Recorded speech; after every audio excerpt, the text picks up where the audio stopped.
Okay, I think that's everyone. Okay. All right. Well, if anybody joins, let's go ahead and get started. Well, welcome everybody to the Hunter Mill District Land Use Committee hearing meeting. I'm Edward Umbrell. Normally Steve Cierney kind of oversees the meeting, but is he on vacation this week, Mark? Yeah, he's out of town. Okay, so I'll be kind of overseeing things. I think we have one applicant tonight, who's a return visit. But before we get started, why don't we go around and introduce everybody on the committee, and John Carter can introduce himself. So I'll start off. I'm Edward Umbrell. I am in the Herndon area. And I've been on the committee. I think I've been on the committee for close to 10 years now. So I think Jay Monroe started and I started at the same time. So all right, with that, Jay, you want to go next? Sure. I'm Jay Monroe. I live in Reston, and yeah, I think we attended the first meeting together. Yeah. All right. In no particular order, Doug. Hi, Doug, you're muted.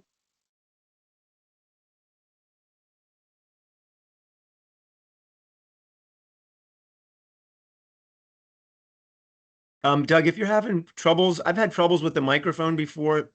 Might want to call in on your phone. That's worked for me to get around the technical difficulties. All right. Doug, can you give us a thumbs up if you can hear us? Okay. So, all right. Ross, you want to go next? Sure. Can you hear me? I guess this is okay. I'm Ross Shearer. I live in the northeast quadrant of Vienna. The site is near my house. In fact, I went over to see it today. My daughter sometimes walks over there, so I'm familiar with it. Good. So, Paul.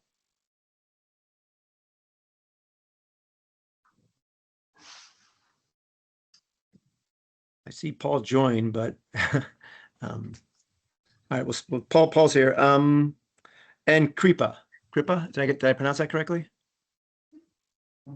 She's also struggling with her video and audio. So, and then finally, John Carter. Yeah, I'm John Carter, Hunter Mill District Planning Commissioner. Okay. Well, like I said, we have one application tonight. It's for the Tysons concourse. They were here in May, I believe. Unfortunately, I was not here for that meeting, but I did watch the video that Mark forwarded. So I have some background on the site. I think the applicant's here to kind of give us an update. I know Mark sent a link to the 65-page CDP, FDP rezoning plan. But I'm going to go ahead and turn it over to the applicant. I don't is Zach going to take the lead, or I'm just curious? Yes. Yep. I'll take the lead tonight. And I appreciate you all making time for us to come back and provide an update on the plans. We'll do a very quick high-level introduction. I'll introduce the team. My colleague Megan Rappold is on as well from Venable. We're land use attorneys representing the developer owner here, which is the Berman Enterprises folks. And we have Kevin Berman from Berman Enterprises on tonight as well. We also have Peter Reineck from VICA. So we'll be available. We're going to do a quick presentation, just summarize some of the changes, and then we'll be available for Q&A, the whole team, any questions that the committee may have. So I'll jump right into it here in the interest of time. Quick summary of where we are. Again, this is the existing conditions of the Tysons concourse property. It is currently 2 office buildings with large parking lots behind them. When the property was purchased, these 2 buildings were about a third full, 2/3 vacant. So not a healthy situation from an office building standpoint. What the Bermans have done since then is move all of the tenants from the east building over to the west. That building is now at 70%, a much healthier building from a commercial office standpoint. And that is going to facilitate what you'll see is a phased approach to this project, where there will be the first phase and then the second phase, which we talked a little bit about on our first meeting. It's changed slightly since. We'll talk about those changes as we go through the presentation tonight. Quick orientation reminder, this is approximately a quarter distance from the Spring Hill Metro. A portion of the property, I should say, is a quarter mile from the Spring Hill Metro. The rest of the property is outside that quarter mile radius. It is zoned I-4, so we would be coming in for a rezoning to rezone to the planned Tysons corner center zone and to build out residential and multifamily in multiple phases. Let's go to the next slide, please. So quickly, the project as a whole has not changed so much, but the way that we've oriented it and the way that we've decided to move the buildings around has changed, and we'll get into that. But overall, it's a phased project. The first phase would have 74 townhomes and 22 2-over-2s. The second phase would have 53 additional townhomes, and then 2 very large multifamily buildings located closest to the Spring Hill Metro. And that's obviously on purpose to have the highest density closest to the Metro. Overall development would be just under 3 FAR, and the total multifamily units on the site as phase 2 would be just under 1,000 multifamily units with an additional 30,000 or so of retail commercial space. Next slide, please. So here's what's changed since the last time that we saw you all. We heard the comments from the committee, we took comments from the community and from staff, and we worked to improve the project, and we think we've done that. We just resubmitted about a month or so ago. And what we did here, high level, we'll get into this, you can see it here. The big change is we shifted those 2 multifamily buildings, sort of turned them on their axes. And so now you have even more of the higher density multifamily product coming in phase 2 closer to the Metro. And you have more of that lower density product further from the Metro. So we reoriented the site. We improved the grid of streets. We improved the park areas. We'll get into all of those changes here on the next slide. So I already talked about the multifamily buildings. Now, it other than just the density location, it helped us to do a lot of other things here with the plan. It allowed us to really create that grid of streets, the connection between Bloom Boulevard and Tysons Forest, the connection to the trail from multiple access points. It also moved the townhomes out of a future floodplain area at the southwest corner of the site. Now, on this plan, it's southwest, but here it looks like it's northwest, planned northwest, if you will. It's that area at the top left portion of the screen. That's a potential floodplain area. So we moved those townhomes out of that area just to be extra safe, make sure that we didn't have any issues up there, and created more green area there. We increased the open space in the area between the 2 phases. And we now have a second connection from Boone Boulevard through the site to that trail, the Vesper Trail. And overall, we improved the pedestrian vehicular connectivity, especially during the phase 1 FDP, which we'll talk about more in a minute here. Next slide. We heard connectivity was a concern. We wanted to make sure that we emphasize that, we improve the site to ensure that connectivity exists. At the end of the day, this is intended to be sort of a quasi-urban, re-urban development with different tiers of density. And so we'll have that grid now. We have multiple ways to get in and out of the site, to get from the site to the Vesper Trail and vice versa, to get from the site to the Metro. We talked a little bit about how, depending on where you are on the site, you're either going to use the road to get to the Metro or you're going to use the trail to get to the Metro. It just depends where you're oriented. For the FDP phase 1, that's the part of the project that's going to be closer to the trail. We anticipate folks getting to the Metro would probably take the trail. It's the fastest way. It's the nicest way to get there. And so you can see you've got multiple interconnectivities here going on, not just with our site, but with the adjacent sites.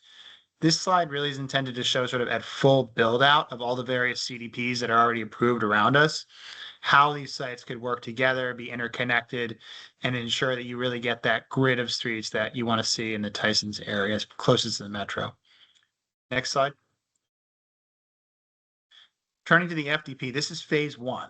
And so the reason this is phase 1 goes back to the first point I made, which is that we have more or less one office building that is relatively healthy. We've been able to move those tenants over. That building is about 70% occupied. So that building is good for the time being. The second office building, like I said, is vacant. A vacant office building is not good for anyone.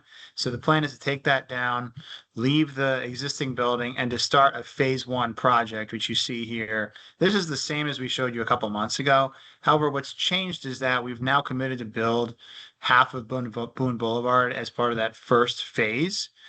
Staff pushes to do that. They really wanted us to start to implement that grid in the first phase and not wait until the second. So we've agreed to do that. We've also realigned the streets to better align, not just with our site, but with the future build out of the other sites, which we just looked at on the last slide. We've also increased the green space. There's now more green space, less asphalt, more urban park. It's a better overall livability situation for the residents and folks passing through the side of the Vesper Trail. Next slide. Looking at the circulation, and this is just for the FDP, the first phase, and you get just a sense here how you can traverse this site, whether you're in a vehicle, whether you're walking, whether you're in a public vehicle. Here's all the different ways to get around the site, in and around the site, and to the adjacent sites. And we heard that there was you wanted to see this in our last meeting, so we wanted to ensure that we showed it, and we've been pretty thoughtful about it. There's the idea here is that this is really a grid. This is an area that, even though it's lower density product, you still have the interconnectivity with all the adjacent sites as well. Next slide, please. So turning to the urban parks and open space, we've now developed this a little bit further, and we do have some renderings that we're going to show you that will give you an idea of how this could look once it's built out. And so we'll start working through these. Next slide, Megan. This is giving you an idea of how these urban parks could interact with that townhome, lower density product, really providing an open public recreational space for residents. This is what's called for in the plan, and we've really sought to meet the guidelines and recommendations of the plan. So you can see that here. Next slide, please. Just again, zooming in a little bit better. I mean, the idea here is that these are usable spaces. These are livable spaces, really an extension of the indoor living environment out into the outdoor, giving people that recreational green space that they can actually use. Next slide. Continuing through, this is just giving you another rendering, an idea. We're now building this out. We're starting to really program this space. Before it was just sort of green. Now we're thinking about what kind of walkways, landscaping are we going to have, other things that are going to really bring this space to life. And you can sort of see how that would work here with the future lower rise residential. Next slide. There's another vantage point there of the green space and the connectivity as well. We saw a little bit of that earlier. Here's what it actually looks like with the sidewalks and the pedestrian walkways. Next slide.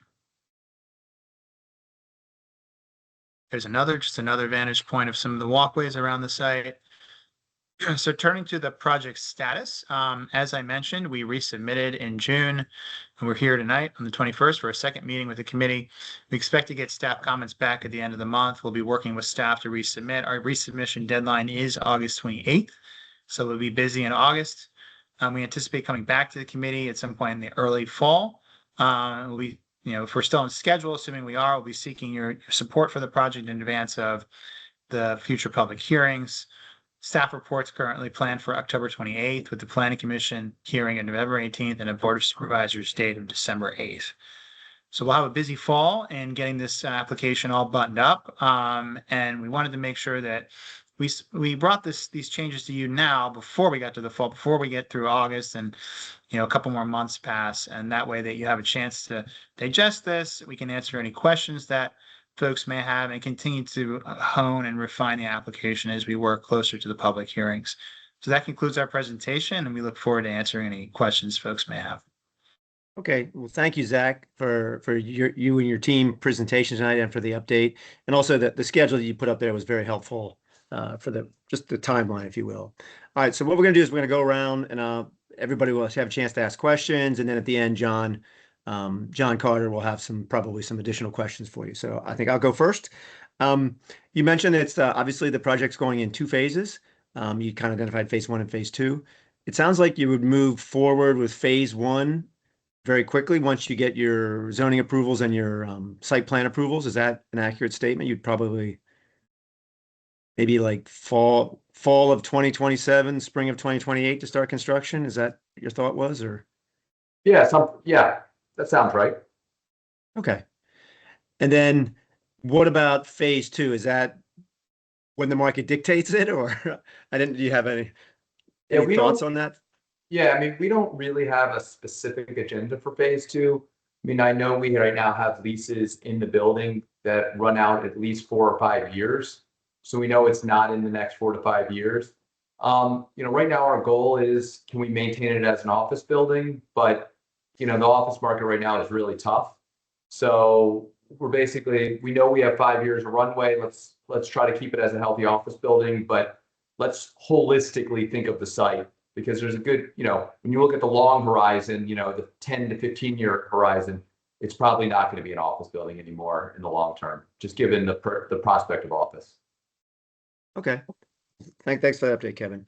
Couple other comments or thoughts. The parking situation, I was just curious, can you give a quick summary of that? Like, I know we're in the Tysons Corner area, so your requirements might be slightly different because of the metro proximity.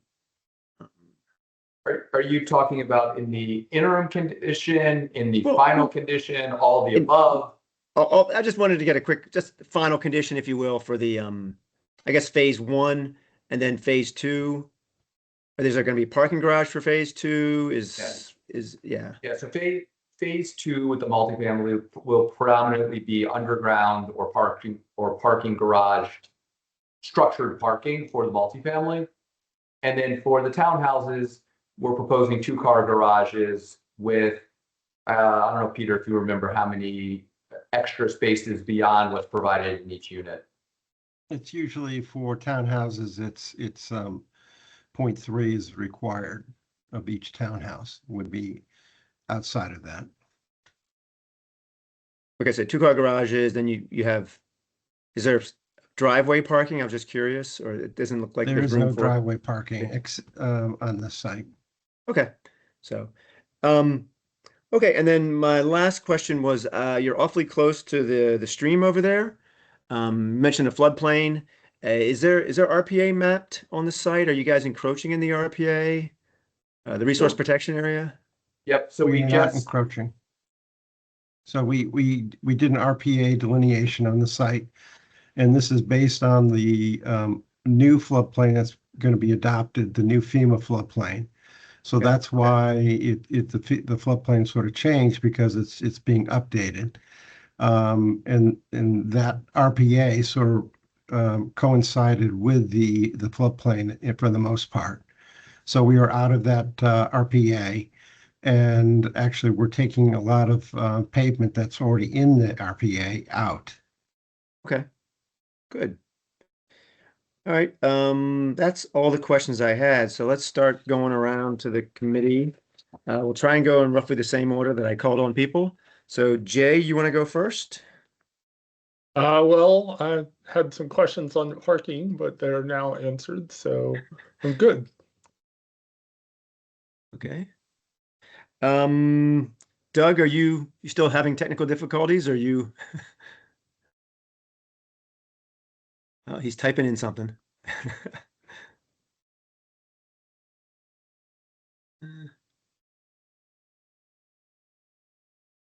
Doug asked about sidewalks. So the main sidewalks are 6 feet wide, which is the Tysons standard, and then anything that's sort of in the alleyways or coming down from there are 5 feet wide. Okay. Doug, anything else? That sounds like a good summary of your side. All right, let's go to Ross.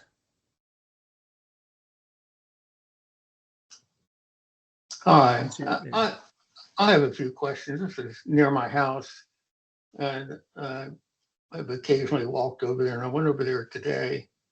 And one of my questions you answered, that the current pavement that extends over close to the floodplain will be removed. That's correct.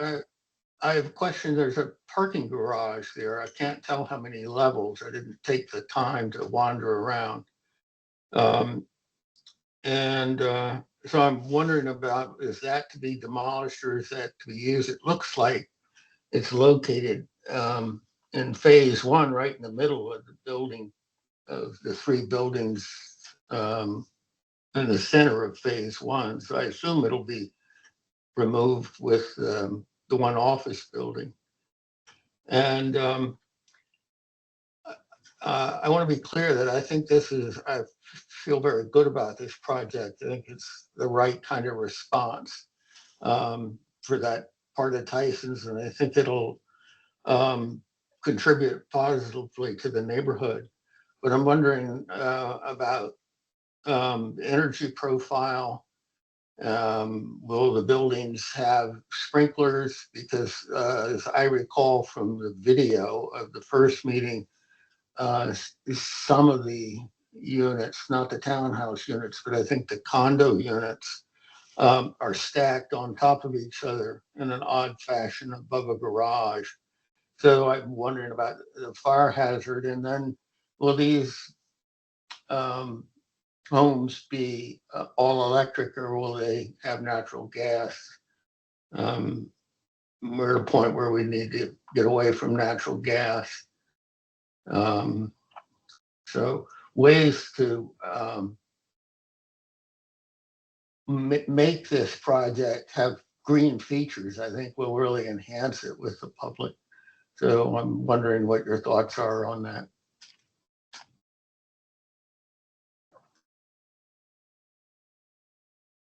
Kevin, I don't know what if you want to answer some of that or not. Yeah, I'll take a stab at some of it. Some of it we know, some of it we don't know. So I'll take a stab at what we know. Yes, the parking garages are going to be removed. Phase one, the garage in phase one will be removed during phase one, and the garage in phase two will be removed as part of phase two. In terms of the energy profile, I forgot the standard we're hitting, but we're going to be looking at LEED or meeting one of the energy standards. I forgot what level we're committing to, but we will be looking to meet some of the energy standards. All of the buildings, my understanding, are sprinklered, townhouses all the way through to the high-rise multifamily. And I'm not sure about natural gas yet.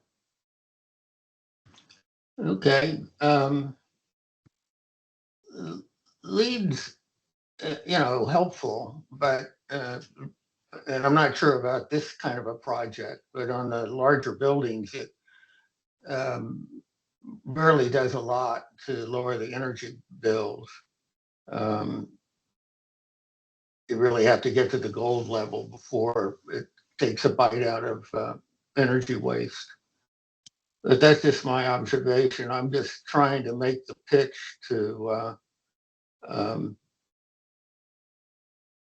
promote the project with green features. And on the other side of the trail right now is,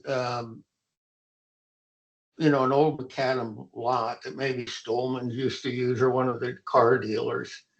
And there's a row of 7 or 8 extremely large reels for heavy wire, I guess, that Dominion is using, about 15 feet in diameter. So how long it stays like that, of course, I have no idea. Maybe you do. But, people come in to look at these homes as the future place where they want to put down roots. Will need features to help overcome, what the neighborhood looks like right now until it gets transformed in the future. So I guess I don't think I have any more questions. Just kind of my views about what I think is important, and I hope you can take them and you can give them some serious consideration if you haven't already. Thank you. Will do. Okay, thanks, Ross. I did have, I think Kripa's still having some issues with her microphone and camera, but she did have a follow-up question for Peter regarding the parking. Uh-huh. So in addition to the 2 garage spaces, there's an additional 0.3 space per unit. Is that, can you kind of It's- elaborate on that? It's 0.3 usually it's spaces. the guest parking is 0.3. There's it depends on how the phasing is worked. We have a lot of parallel spaces on the road separating phase 1 and the future phase. So there's a lot of parallel spaces on there. As Boulevard comes down, there's going to be parking on that street as well. And then once it redevelops with the CDP, FDP, that road extends through the site and there's parallel parking there as well. So that's where the parking comes from. Okay. And did you say there are 2 over 2 units also in addition to the townhouses? So if you look at that plan there, you'll see there's a gray block of units. And what we're doing is the county wanted to transition density up as you go up. And so we're going from townhouses, and we have a block there, and the same depth is similar to a 2 over 2 or triplex or biplex. So it's a matter of just the width that gets divided in there. And each space would be, there's depending on if it's a 2 over 2, a 2 over 2 would have 1 space per unit. If it's a biplex, it would be 2 spaces per unit, and a triplex would be 2 spaces per unit. So it depends on, we're trying to allow some flexibility from a marketable kind of view in terms of what is the most interest, but the parking would definitely meet the standards of Tysons. Okay. And then you'd have maybe an additional 0.3 spaces per each of those units you mentioned? Well, definitely, as you go down, since those are classified triplex, or they have sort of a multi-family type of rate, so it would be a little bit less on there. Okay. All right. Sounds good. Does any of the other committee members have any additional questions? I think I see Paul trying to type, but nothing's come through. I don't know if Doug's still having technical issues. Looks like everybody's good. So, okay. John Carter, do you have any additional thoughts, comments, suggestions? I've got a couple. When do you build Boone Boulevard?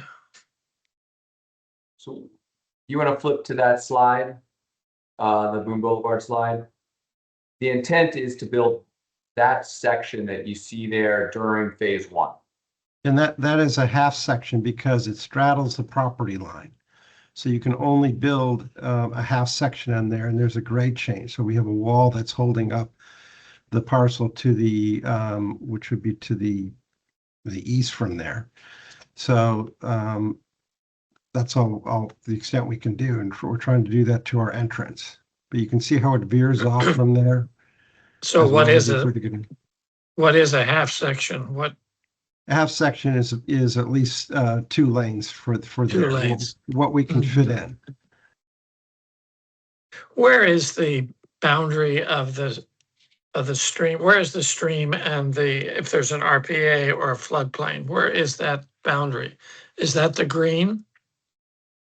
That's basically the green, but it's a little bit closer just because we have to take away some of the parking in that area. So we have to dig up that parking and putting the grass back. So there is a slide that sort of shows that, and I'm not sure if it's on here, but we are certainly respecting that.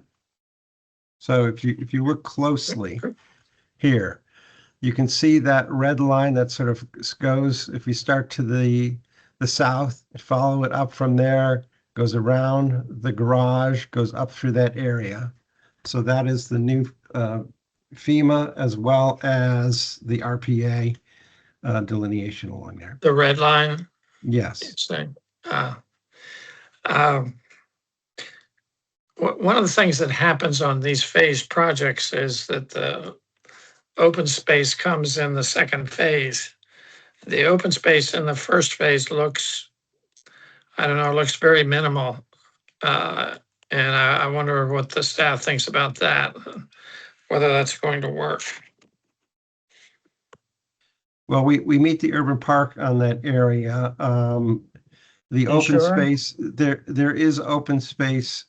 If you see to the north where it says phase 2 and it sort of straddles that line, that's going to be, since the building was taken down, that's green space as well. So But does that incur in stage 1 though, in phase 1? that will occur in phase 1 just because you're tearing the building down. So that's going to be green space there. Now if you're concerned about the programming in that area, we can sort of look at that, but we were supposed to try to put trees and vegetate that area as well. I see. I see. I think that would be my main concerns is whether you have the open space, enough open space. And this is to be public open space too. That's true. So it whether you have sounds like enough you- in each phase and whether the total is going to add up sufficiently. So it sounds like you'd like to have more programming, at least in that green space up there between the two. Yeah, I think it's something more convincing. Okay. Okay. But the other advantage of, I know it's, this sort of bleeds out into that wonderful amenity that's in the RPA and the trail system that all leads through there. And I granted that, it's sort of looked at as a whole, but it's also looked at individually without that space. But I understand where you're coming from. Are there any improvements to the stream that they'll be asking? We are doing a trail connection that's missing. It's not on our site, and it goes to the north from there. And we're actually connecting a large segment of a trail that is missing and sort of linking that all the way over to the Vesper Trail. So that's going to be a big advantage. Yeah, that is quite an amenity for the whole area. Some projects have been asked that the stream in some areas, I don't know about adjacent to your property, but some of the areas, the stream is eroded quite a lot. And in some of the projects, the staff has asked for improvements to the stream. So the benefit to this here. is they're just completed a stream restoration Ah, project in this area right in front of next to our site. So that's all been taken care of and replanted. I see. And then the having this trail connection, having this all linkage up through here, that it's going to be a great amenity to everyone. Very good. Okay, that's it for me. Okay, and so there's a question from Paul. He asked about, so obviously this is a residential coming in several phases. So he asked about the elementary school system. All 4 projects will feed to one elementary school on the other side of the forest. It currently serves 840 students at that capacity with no room to expand. Is there any staff comments regarding that? Making a donation to the school system for capital improvements is not the answer. It sort of unloads the problem on the school system. Was there any staff comments about the school system or the number of additional students that might be going to the schools, into the schools?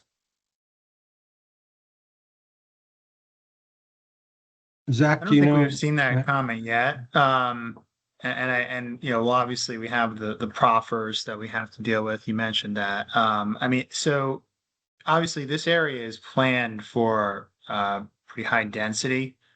So, the county has planned, all of its long-term planning is assuming that, density is coming into this area and the county is going to have the resources to deal with that and to meet that density. So if anything, we're a little under, if you will, in terms of what, the planned density may have envisioned for the site. So we haven't seen that comment. I'm not sure we will see that as a concern, although obviously I understand what your point is well taken, and it's something that we can certainly, talk to the county about.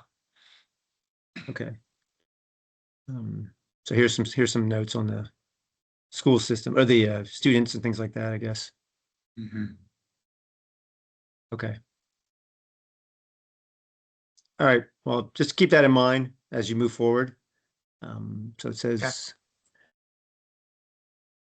and I want to say, I know that they're putting a new high school in over actually near me, and that's got a ripple effect throughout the northern part of Fairfax County. I don't know if it extends off as far into the Tysons Corner area or not, but anyway. Okay. Is there any one last chance for any additional questions from the committee? All righty. We're hearing none. I want to thank the applicant for coming. It sounds like you'll be back in October and you'll want a decision at that point. So hopefully you'll have minimal changes or maybe some details here and there, but the layout now is final. You've got your parking, you've got your drive aisles, your connectivity, all that's pretty well set. Hopefully you can get a positive staff report and we can keep this project moving forward. So thanks again Great. for coming in. Thank you. Thank you all. We appreciate it. We'll be in touch Okay, See you. thanks. the rest of your summer. Hey, real quick for Mark. Mark, does the committee have typically, do we recess in August or usually there's not a lot of applicants coming in August, but do we have anything on the schedule for August or are we technically scheduled for a break in August? We don't have anything on the agenda for August, and I don't see anything in the pipeline that might need a meeting in August. Okay, sounds good. But these folks will definitely be back. Sounds like October, their staff reports they expected October 26th, I think I saw. So that'll be good. So we can hopefully keep them moving forward. All right. With that, everybody have a good evening.